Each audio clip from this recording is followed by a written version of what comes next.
The European Union has accused Ireland of providing what amounts to state aid to tech giant Apple in the form of sweetheart tax deals. A letter reviewed today from the EU to Irish authorities suggests a deal struck between Ireland and Apple back in 1990 breaches competition laws. Our European correspondent Sandra Gathman reports from Brussels.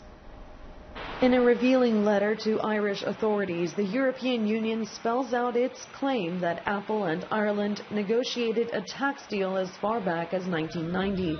Brussels says it has evidence of early conversations where both parties agreed to a preferential tax rate, motivated in part by Apple's creation of domestic jobs in tax-friendly Ireland, the headquarters of its European operations. According to the EU, that kind of help constitutes state aid, which goes against competition rules. But Ireland said there was no preferential agreement given to Apple that wasn't offered to other companies as well.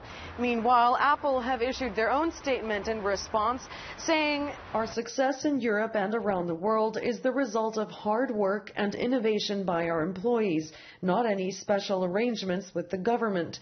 Apple has received no selective treatment from Irish officials over the years." But the EU also argues that Ireland has been taxing Apple on the basis of its operating costs, not its sales. If you look, according to the Commission, at the period 2009 to 2012, the sales have increased by a factor of more than 400%, whereas the operating costs of Apple's Irish subsidiaries apparently have increased only by 10 to 20%.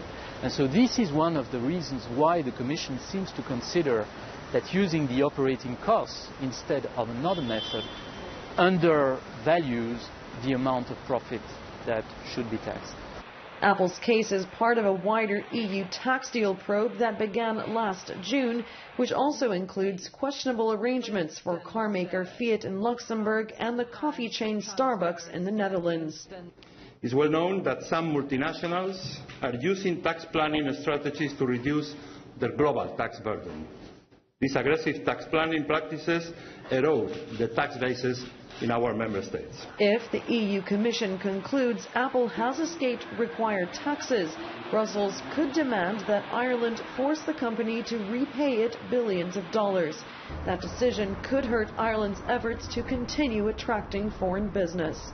Sandra Gathman, CCTV, Brussels.